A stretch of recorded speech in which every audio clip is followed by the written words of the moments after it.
This was a competition for Danish architects Yeah, only. yeah. Could we have several foreign guests here? Could you perhaps give us an idea about, because we don't seem like a very dense population. We have space. It's a small country, but I mean people live in relatively well-equipped apartments and or houses. Could you just give, an idea of how are we living in Denmark In right Denmark? now? Yeah, actually, due to the fact that the Danish Art Foundation also funds the Venice Biennale, the Architectural Venice Biennale, which runs every second year. It was last year and it's coming next year.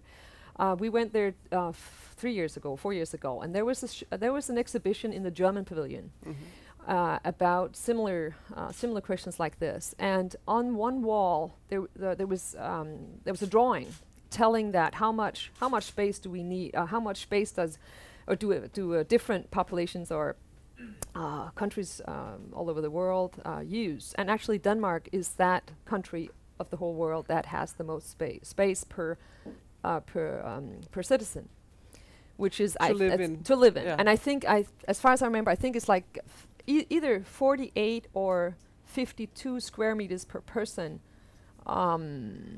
in average, which is a whole lot. And of course, if you looked into I don't remember what, but some African country, Ghana or something, it was like, I don't know, 4 square centimeters or something like that. It was so much Absurd. smaller. Yeah, it was absurd, and that made at least me think. I mean, this was a very literal and very sort of how would you say, face on exposure of how much space do we have within this country. And also I think, even though we think in Denmark we have a lot of space because we have a small population, well, our country is actually also pretty small. And I think the way that the Danes have sort of exploited the landscape throughout the last 50, 60 years, I mean, we haven't, even though we have very good city planners and regional planners in Denmark, I think at least for the past 20 years, we have sort of let loose. I mean, if you go into the landscape, the differentiation between the cities or cityscapes and landscape has sort of blended out. You can still go to Jutland, the peninsula island that links to Germany, and you can still find large areas that are not built. It's Large, yeah, Danish size. Yes, large. yeah, the Danish Not- size not large. not Yes, large. No, that's right. But of course, that's rural landscape. I mean, the whole Danish landscape is cultivated. There's nothing wild left. Maybe the seas, we could say. They say they're sort of untouched yet. I mean, still, to some extent. But I think that the way we live is not in accordance to, I mean, the true What we have, actually. no, exactly. It's funny because there's a small, very small area in Copenhagen in the in part of the city called Østerbro, Kartoffelrækkerne, which are small houses built for the workers in the Help me out, architects. Yes, we're looking over here. To We're the looking out historian. here. 1874. Okay. Approximately, and these are 3 stories high, and I think they have perhaps 120 square meters in total, and these used to house at least 3 families, one on each floor. And now there are either family houses for one family, or some of them for one person, I know plenty of people, many architects live there. It's a very charming area and so on, but many of the families who live there, 2 adults and 2 children, really feel squeezed in this house. And I just, where does this come from? How are you going to shrink again the feeling that you have to have more space, when people who used to, we used to be able to live in very few square meters, and now we feel that 120 for 4 persons is just well, there's a little garden too, and what are we going to do? How are you going to convince them? With a movie? Probably not. Density the movie? Yeah, Density the movie. Here it comes. That's difficult. As architect, I think as many architects, we don't want to sort of control people in the sense that you have to live this way. And we also have these bad experience from the late 90s and 70s, I think, where we had these monotonous housing areas where we had this idea, this very ideal conception of how people should live in these nuclear families, and everything was fine and neat. And because people today are very much aware of their individuality and their how would you say, that the social lives and all that.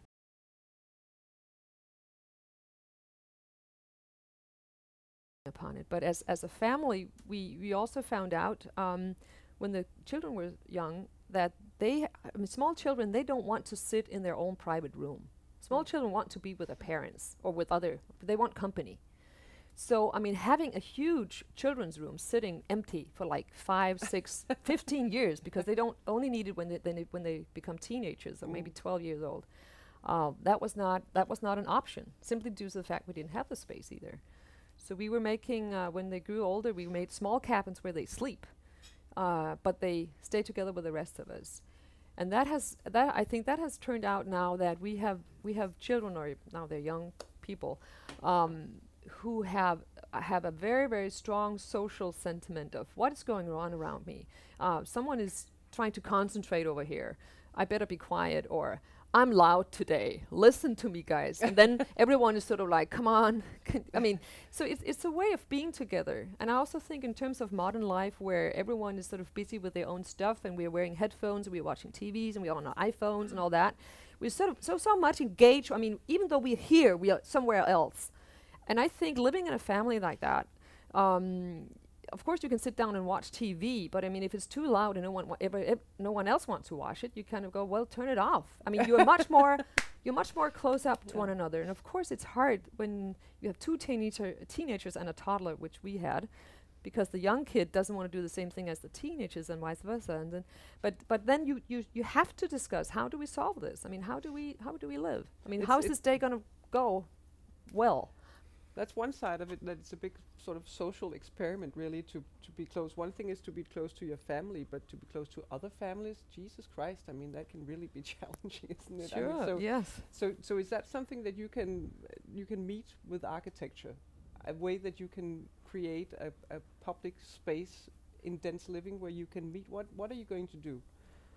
I think, at least I can speak for Denmark, a lot of modern families where you have, in Denmark we have one of the highest divorce rates, I think, in the world. And we have all these mixed family. She says this smiling. No, I don't find it being a true problem. I think it's a human sort of way of being. That, I mean, that we are sort of mixing up and mixing in with one another, and new needs, whatever, and family structures appear. But at the moment we have many different family structures where you have divorced families who move together again with new couples move together. They have what they call extra kids or whatever. Bonus kids. Yeah, bonus kids. And so sometimes you have families where you only maybe have the two grown-ups and all their children are away with their other families, or then you have weeks where they're all together. I know families who have apartments that have to be very big because they have to be able to have all their, I don't know, five children and their friends, whatever. And in that sense, I think we need a much more dynamic way of both thinking and planning our cities and housing. In that sense, we could share spaces better or differently than we do today. I mean, that doesn't mean that everyone has to have an apartment on 300 square meters in order to have these 5 children home every other week. Maybe it could be something you could share extra spaces or living rooms, whatever. But it makes you think that there are many different ways of solving this. There's not just one solution. And I think most people, I hear young people at least saying that, I mean, they love to hang out with their friends, and they want to do that even though they become families. So they want to live in sort of larger groups being able to help each other with taking care of the children if they want to go out one evening, or they have to paint, they need someone to help them. I mean, so people are more sort of helping each other out and sharing these spaces. But you also asked, I mean, how could architects become part of this discussion? I think, and Martin, who's part of the architectural media here in Denmark, probably can say something about it as well. I think the architects in general has been totally how do you say, vanished sort of the media or the political discussions about how should we live. Or at least we do discuss a lot within our own medias and with one another. But I don't think that architects are really sort of engaged in the general societal discussions. We don't write how do you say, chronicles in the newspapers. We are never asked to become part or to be parts of the daily news programs. I mean, we've recently had severe rain showers all over the city and or all over northern Denmark, Zealand, and that caused a lot of terrible problems for people in different ways. And I think as part of this way of discussing, well, why does this happen, and how can we solve this? As far as I know, hardly any architect has sort of involved in that discussion. And they could, because they actually could come up. They know how. They know how. Yeah. Is architecture something that has to last forever? I mean, could it be a movable space that you put up and take down? Or is that an offense to an architect, that it's not, the Sydney Opera every time? No. I think it's important to think of architecture as humans, in the sense that architecture has so many different expressions, so many different ways of being used and sort of being integrated within society. So it has to sort of mirror this diversity and this sort of very, very wide range of possible physical solutions. And like we see on the quay up here, we have these huge containers, and that has been an ongoing idea in but among architects as well, that we can use these existing containers and we can build like huge Lego bricks and make new spaces, and they are sort of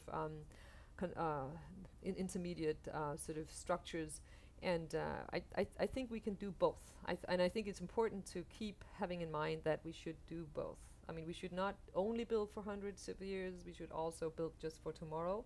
But one thing that is very, very important, and an ongoing question, is that the use of resources. How do we use the resources we have left? Because that's not just endless. So in that sense, we have to think about, as Karen just pointed out, this notion of tolerance. I think that's very, very important. And I think tolerance maybe can be, how would you say, can grow together and within architecture in terms of this diversity and dynamics. I mean, it has to be a dynamic sort of way of looking upon the built edifice, not as sort of static ways or one answer to these questions and problems. I think that's important. We're about to round up now, but that doesn't mean that you cannot pose a last question. I was thinking that tolerance in public transportation could be like the headline of what we really want for the future, because I think even in the Danish legislation now, you're not allowed to build without thinking of sustainability, but the transportation sector is like, I don't know. It's always the cars that win. Every time I take my car and go somewhere, there's a new highway, and I think, wow, why? But no buses, or the prices of the public transportation goes up. So maybe that would be a way also to connect the country. And any last question for Anne before we round up? I mean, you can keep on talking. There's no stopping the talk. If not, I'll just say thank you so much for coming. Thank you so much for coming. Thank you. We'll be here on Monday again with more talks. Thank you. Yes.